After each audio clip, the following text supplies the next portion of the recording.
Rape के मुजरिम को सरेआम फांसी देनी चाहिए। ये कहते हैं हम उसको नामर्द बनाएंगे।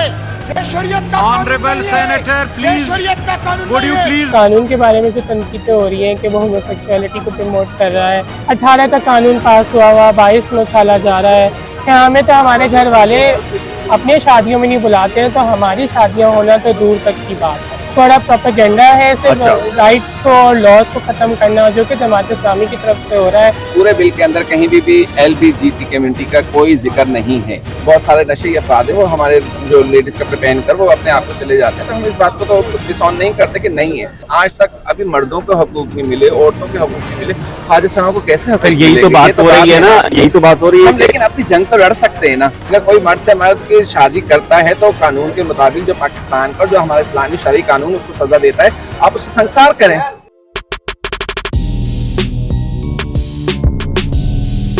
जी बिस्मिल्लाहिर्रहमानिर्रहीम, अस्सलाम वालेकुम। मैं हूं बिलाल अहमद। उम्मीद है आप सब खैरियत से होंगे। ट्रांसजेंडर हकूक के ऊपर पाकिस्तान के अंदर एक बहस जारी है। 2018 में कानून साजी हुई, 2020 में रूल्स बनाए गए, लेकिन अब अचानक से एक तनकीद की जा रही है कि इस कानून में बहुत सारी खामियां मौजूद हैं और जो पाकिस्तान है, इस्लामी मुल्क है, उसमें ये कानून साजी जायज़ नहीं है। मेरे साथ मौजूद हैं आज ट्रांसजेंडर, और उनकी जानिब से एक प्रेस कॉन्फ्रेंस भी की गई है रादिया खान से। रादिया, कैसी हैं आप? ठीक हैं? और हमें ये बताएं पहले तो ये कानून क्या है, और इस कानून को लेकर आप ट्रांसजेंडर को होल अगर देखें तो उनकी ज़िंदगी में कोई बदलाव आया है? जहाँ से मैं बताती चलूँ कि ये कानून ट्रांसजेंडर के बेसिक राइट्स, रिहेबिलिटेशन और उनको अश्योर प्रोटेक्शन के लिए बनाया गया था। क्योंकि जहाँ हम पीछे जाके देखें, अगर बहुत सालों में ये कम्युनिटी यहाँ पे कोई अभी से नहीं है, 4000 साल पुरानी हिस्ट्री है। वी लिव्ड इन सिंध, हम यहीं के लोग हैं। लेकिन कानून इसलिए ज़रूरी था क्योंकि कानून से ही आगे राइट्स मिलती है, इम्प्लीमेंटेशन होता है। तो that's why transgender act 18 was passed by national assembly. फिर उसके रूल्स आए थे 18 में, और इसके बाद काफ़ी चेंजेस हुए। आप देखिए, काफ़ी एजुकेशन इंस्टीट्यूट ने ये अडॉप्ट करा है, कॉर्पोरेट ऑर्गेनाइजेशन ने अपॉर्चुनिटीज़ दी हैं, हमारी पुलिस काफ़ी सेंसिटाइज हुई है, कहीं ना कहीं कुछ पॉलिसीज़ बनी हैं, कुछ चीज़ें हुई हैं, और people have started talking about trans rights and trans awareness. दूसरा एक बड़ा इशू ये था, कानून साजी, रूल्स का बनाया जाना और प्रैक्टिकल लाइफ के अंदर अमली तब्दीलियाँ। तो प्रैक्टिकल लाइफ में अगर आप, जाहिर है कि अगर आप रोड के ऊपर देखें ट्रांसजेंडर जो कुछ भी भीख मांग रहे हैं, दीगर मांग रहे हैं, तो ये चीज़ तय हुई थी कि ये भीख नहीं मांगेंगे, इनके लिए शेल्टर होम बनाए जाएंगे, पनाह होम होंगी। फिर उसके पनाह होम का रूल्स क्या होगा, फिर अगर पुलिस गिरफ्तार, उसमें तो आज भी हम ट्रांसजेंडर को देखें तो उनके साथ तो वही सब कुछ हो रहा है। काफ़ी तनकीदें होती हैं बैगिंग पे, डिफरेंट चीज़ों पे। फिर हम कहते हैं कि गवर्नमेंट अगर अपॉर्चुनिटी बना दे, वोकेशनल ट्रेनिंग सेंटर बना दें, काम सिखा दें, जॉब दे दें, तो किसी इंसान को वो करने की क्यों ज़रूरत होगी? क्यों करेगा कोई इंसान? देखिए, पेट तो सबके आगे है, सबको घर चलाना है। हमारी कम्युनिटी कोई अपना घर नहीं चलाती, अपने साथ अपने माँ बाप को भी देखती, जिनके साथ भले ही वो ना रहती। और जहाँ तक कानून की बात है, तो कानून के बारे में जो तनकीदें हो रही हैं कि वो होमोसेक्सुअलिटी को प्रमोट कर रहा है, शादियाँ हो रही हैं। 18 का कानून पास हुआ 22 में उछाला जा रहा है। पहले तो जो लोग उछाल रहे हैं उन्होंने कानून भी नहीं पढ़ा है। शादियों की जहाँ तक बात हो रही है, मैं इतनी सी बात कहूँगी कि हमें तो हमारे घर वाले अपने शादियों में नहीं बुलाते हैं, तो हमारी शादियाँ होना तो दूर तक की बात है। नहीं, तो कुछ लोग ये कह रहे हैं कि ट्रांसजेंडर को लेकर उनके नाम के ऊपर पाकिस्तान में हम जीन्स परस्ती, उसके राइट्स और शादियाँ, ये सारा एक बड़ा प्रोपेगेंडा है सिर्फ राइट्स को और लॉज को ख़त्म करना, जो कि जमात इस्लामी की तरफ से हो रहा है। क्योंकि देखिए, इलेक्शन आने ना, आपको एक हाइप चाहिए होती है। अब उनको कुछ नहीं मिला तो ये मिला, अब ये करके वो हाइप क्रिएट करेंगे, फिर वो वोटर्स को अट्रैक्ट करेंगे कि हमने तो भाई इतना बड़ा चीज़ को पर्दाफाश किया है और ये किया है। अच्छा, एक सवाल आपसे। गेन करने का ये बहुत गंदा प्रोसेस है, जिनकी वजह से हमारी कम्युनिटी से जान, खून, माल ज़ाया हो रहा है। अच्छा जी, ये बताएं, 2018 में कानून बना जी, उस कानून के बाद रूल्स 2020 में बन गए जी। उन रूल्स के बनने के बाद क्या अमली ज़िंदगी में ख्वाजा सराओं की कोई तब्दीली आई है? जी, 2018 का जो कानून था उस पे रूल्स बनते बनते 2 साल लगे। 2 साल के बाद अब 2 साल मजीद लगे कि उसमें तब्दीली आना शुरू हुई। सियासी जमातों ने हमें लेना शुरू कर दिया, सियासी विंग्स बनाए, हमारे ख्वाजा सराओं के विंग्स बनाए। अब चूंकि लोकल बॉडीज इलेक्शंस करीब आ रहे हैं तो मौलवी हजरात ने प्रोपेगेंडा उठा दिया हमारे लिए।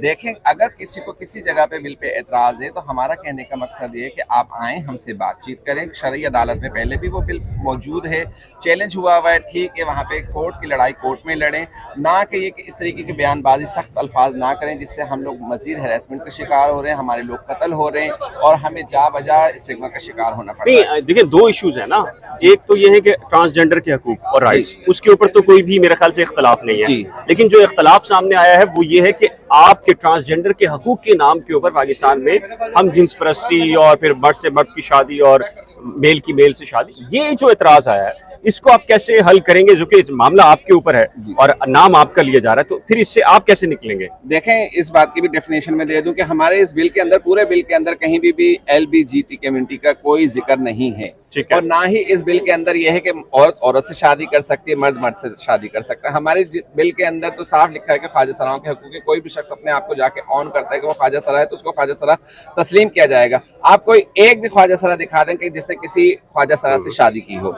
लेकिन ये भी तो एक चीज है ना, आम तौर पे ये मिथ भी है और कहा भी जाता है, बहुत सारे मर्द होते हैं वो अपने आप को ख्वाजा सरा जाहिर करके भीख मांगना या दीगर चीजें करते हैं, तो फिर अगर प्रोटेक्शन लॉ दे देगा तो इसमें तो फिर आप कैसे रोकेंगे कि जी ये मर्द है नहीं है, उसमें कोई ना कोई तो चीज होगी ना। देखें, बिल्कुल प्रोटेक्शन जिसको लॉ देता है, अगर जो ख्वाजा सरा हैं वो आपको नजर आ जाएंगे, जो ख्वाजा सरा होंगे वो कहीं पे भी शर्माएंगे नहीं, किसी फोरम पे बात करने से नहीं डरेंगे, किसी जगह पे वो शर्माएंगे नहीं, वो मीडिया के भी सामने आएंगे, वो सब जगह सामने आएंगे।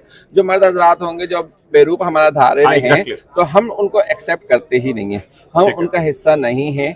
अफसोस ये है कि आजकल तो हर लोगों ने ढंग बना लिए हैं, आप इसको तस्लीम करती हैं कि ऐसे हैं, ऐसा होता है? हाँ, है, बहुत सारे लोग हैं, बहुत सारे नशे अफराद हैं, वो हमारे जो लेडीज कपड़े पहनकर वो अपने आप को चले जाते हैं, तो हम इस बात को तो डिसऑन नहीं करते कि नहीं है, होंगे, लेकिन हमारी ख्वाजा सरा कम्युनिटी उनको ऑन नहीं करती है।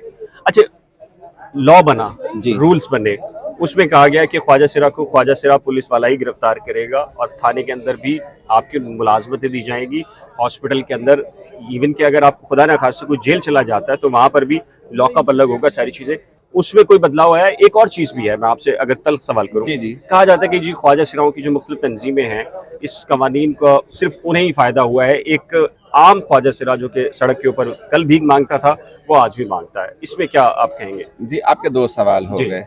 पहले सवाल का मैं जवाब दे दूं कि देखें, हमारे जो लॉज बने या जो कुछ भी हुआ इसके अंदर हमारे ख्वाजा सराओं को फायदे भी हुए हैं, हमारे काफ़ी सारे ख्वाजा सराओं को जॉब्स मिले, अब जो मेरिट की बुनियाद पे मिल रहे हैं। अगर किसी, आप ये देखें ना, अभी तक किसी हॉस्पिटल में बेड नहीं रखे गए, किसी भी जेल के अंदर मेरे ख्याल में अलग उनका कंपाउंड नहीं है ख्वाजा सराओं को कैद रखने का, किसी भी इदारे में अलग खिड़की नहीं है ख्वाजा सराओं की, वो अलग नहीं बनती, कहा गया था कि जी काउंटर अलग होगा, ये अलग होगा, ये सिर्फ फर्जी बात है। आज तक अभी मर्दों को हकूक नहीं मिले, औरतों के हकूक नहीं मिले, ख्वाजा सराओं को कैसे हकूक? यही तो बात हो रही है ना, यही तो बात हो रही है। हम लेकिन अपनी जंग तो लड़ सकते हैं ना। देखें, औरतें भी अपने हकूक के लिए लड़ रही हैं, 75 साल हो गए माशाल्लाह पाकिस्तान को बने हुए, आज भी औरत अपने हक की आवाज़ उठा रही है, मर्द अपने हकूक की आवाज़ उठा रहे हैं। तो ख्वाजा सरा तो बहुत पीछे हैं और बहुत देर से जागे हैं, और जागते जागते कहते हैं बजाते बजाते ही बजैया बनता है। फिर आप डिसोन क्यों नहीं कर रहे इस लॉ में, अगर ऐसी कोई चीज़ हम जिन्स परस्ती की है, मर्द से मर्द की शादी या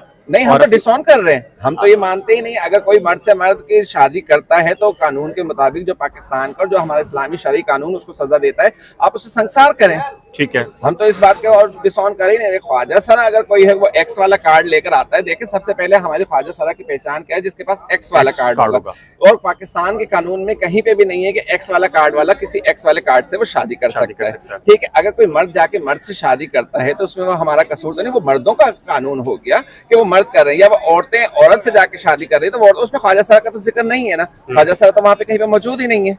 तो फिर आप इसका मतलब है मुकम्मल तौर पे डिसऑन कर रहे हैं इस कानून के अंदर इस वाली शिक से? जी जी, इस कानून, पूरे कानून के अंदर ये शिक है ही नहीं कि ख्वाजा सरा मर्द जो है वो मर्द से शादी करेगा या औरत औरत से शादी करेगी, इस तरह का कानून कोई है ही नहीं। चले जी, यहाँ पर कराची प्रेस क्लब के अंदर ये प्रेस कॉन्फ्रेंस की गई और जहाँ पर अब ये ख्वाजा सिराओं की जो मुख्तलिफ तंजीमें हैं और उनकी जो लीडरशिप है, उनका ये कहना है कि हम ये डिसोन करते हैं अगर ऐसा कोई कानून साजी के अंदर मौजूद है। और इस सिलसिले में आपकी राय क्या है? अपनी कीमती राय का इजहार नीचे दिए गए कमेंट सेक्शन में ज़रूर तय कीजिएगा। एक नए ब्लॉग के साथ जल्द मिलेंगे, लेकिन उससे पहले रिक्वेस्ट है कि जी अगर आपने करंट अफेयर्स विद बिलाल और नई खोज को सब्सक्राइब नहीं किया तो बराए करम सब्सक्राइब, शेयर, लाइक और बेल आइकन को लाजम प्रेस कीजिएगा। खुदा हाफिज़।